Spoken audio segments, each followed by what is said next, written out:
Pag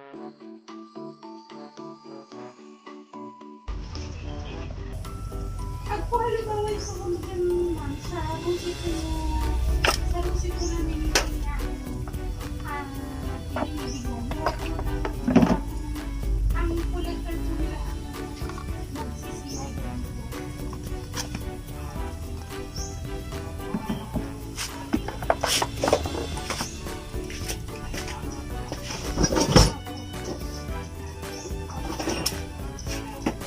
Ano lang po ba? Electric bill, tapos subalit ay talagang saka kung magkano po yung kinikita sa trabaho. Opo.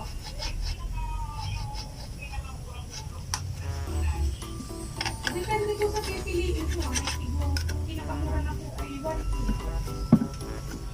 Opo. Ano po ma'am?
Okay mga karusi, mga katropang rusi, pag magkakabit kayo ng tornilyo, titingnan nyo lagi yung agwat na ganyan lang ganyan siya.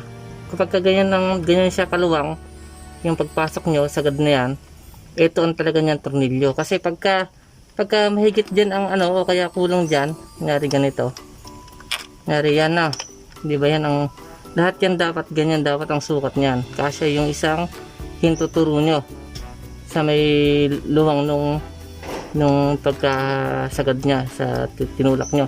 Pagka kasi mahaba ang nilagay nyo dyan, ganito ang agwat niyan, hindi po pwede yan. Hindi ibig sabihin hindi siya kakasya yan. Sagad na siya, ang laki ng uwang. Kailangan kasya yung isang daliri nyo, yung hintuturo nyo. Okay? Tulad na ito kasya to. Maliit lang ito kasi, ayan, kasya ang hintuturo. Okay, ito kasya din ang hintuturo dyan. Oh, lahat yan pare-parehas yan, kasya ang hintuturo. Oh, yan, ito kasya, ito kasya rin. Hintuturo nyo ang sukat nyo dyan, yung magkasya itong hintuturo nyo na ito. Tapos dito, ito dito. Okay, yan, yan, meron siyang kasya ang hintuturo. Okay, ganun lang pag magsusukat kayo ng papasok nyo yung mga tornilyo, para hindi kayo magkamali. Kasi pag nagkamali kayo dyan, maroroast thread yan. Okay, ingat kayo sa pagkakabit ng tornilyo. Okay, sige, tuloy na natin yung ating video.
Nakita nyo, pagka gawa na yung kanyang bearing, wala kanyang ligas-gas yan.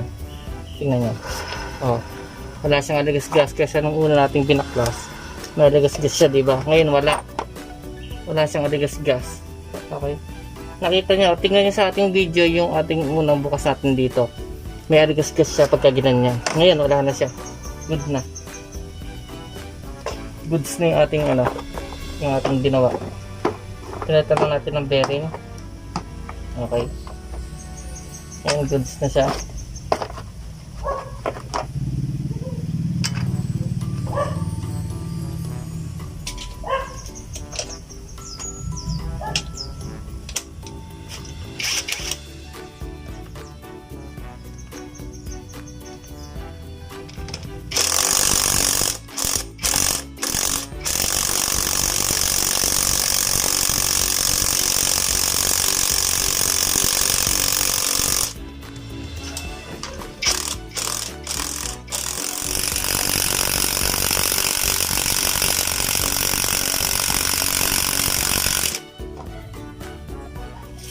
Ayan, goods na.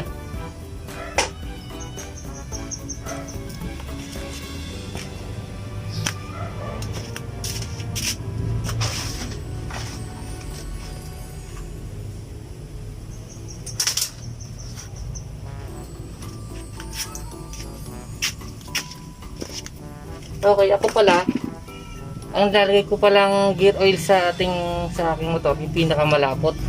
Yung motor ng yung gear oil ng kotse. Mas maganda kasi ito.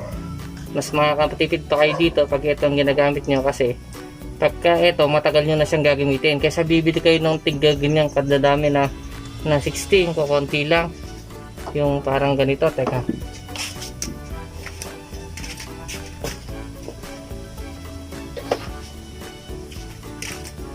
Kaysa bumili kayo ng ganito na lang ang bilhin nyo. Ito ang mahal na to, 60 ang isa yata na to, or mahigit 60, minsan 80, mga ganon. Samantalang ito, ang benta lang dito ay 200. Matagal mo na magagamit ito, ilang buwan mo na itong magagamit, saka abutin pa ito ng 1 taon sa'yo. So, sobrang dami na to. Okay, so pag bibili kayo ng gear oil, yung gear oil ng pangkotse yung pinakamalapot. Okay, maganda yon. Sa akin kayo maniwala, kasi ako subok na subok ko tong Rusi. Kasi ang tal kung puro itong Rusi lang ang ginagawa ko, lahat walang bumabalik na sira. Good lahat. Tapos pag bumalik lang sa akin, magpapa-change oil lang, magpapalinis lang ng karburador, ganun lang. Okay? Tayo kasi ay pinupulido natin yung gawa natin.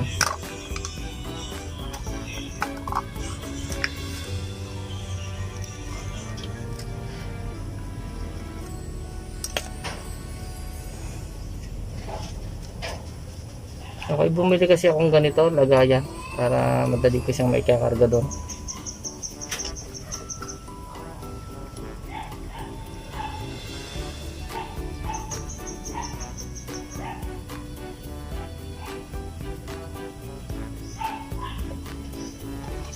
Pupunuin lang natin to, sobra-sobra pa to. Okay. Tatanggalin natin yung pumasok na dumi. Ito yung pumasok.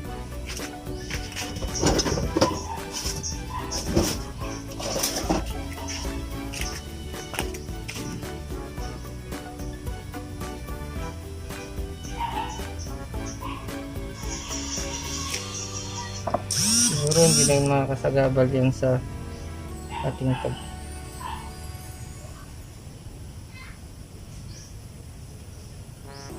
ito kasi yung gear oil na to, ito ang laman kasi talaga na to, yung tunaw na grasa. Lahat ng gear oil ganoon, tunaw na grasa yon. Mga tinunaw na grasa ang lalagay natin sa ating panggilid, ito sa ating mga gear, tsaka sa mga bearing na yan na pinapag-ikutan na yan. Tunaw tong grasa, kaya mas maganda ito kaysa yung bibili kayo sa mga Yamalog, mga ganito. Mas makakatipid kayo sa ganito, sa ganito kadami. Okay, biruin nyo, sinarga ko na dito, konti lang ang nabawas. ilang buwan pa natin ito magagamit, ilang motor pa ang malalagyan ito, diba? Okay, lalagay na natin para goods na yung ating motor. Ay naman.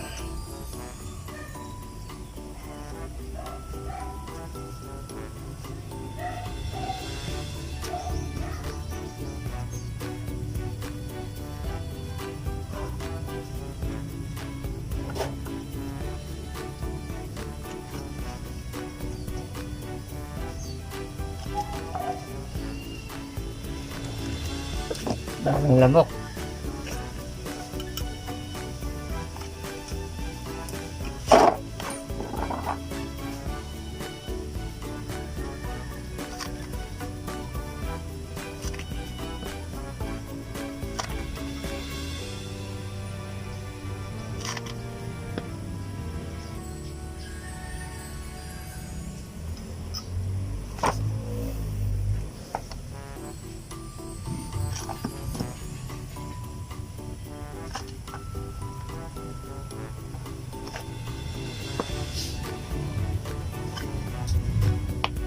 Ako kasi ang ginagawa ko, pinupuno ko ito. Hindi naman ito mapupuno, at least tumuro lang siya dito. Goods na sa atin, tumuro dito para mas maganda. Totoo lang dito pinupuno, pero ako pinupuno ko kasi mas nasubukan ko siya sa puno, mas maganda sa puno. Mas umiikot yung mga yung gear, yung oil, yung yung etong grasang tunaw.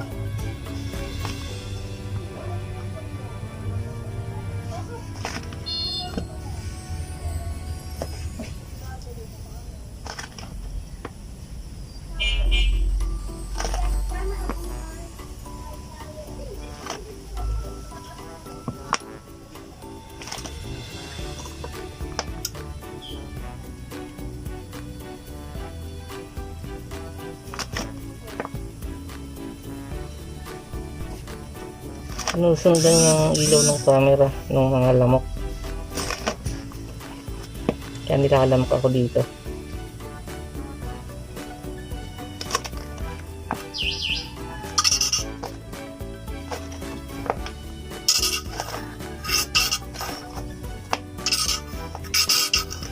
Goods na yan, puno na. Hindi naman siya totally hindi siya napuno, hindi ko siya pinuno muna. Ayan, nahulog na.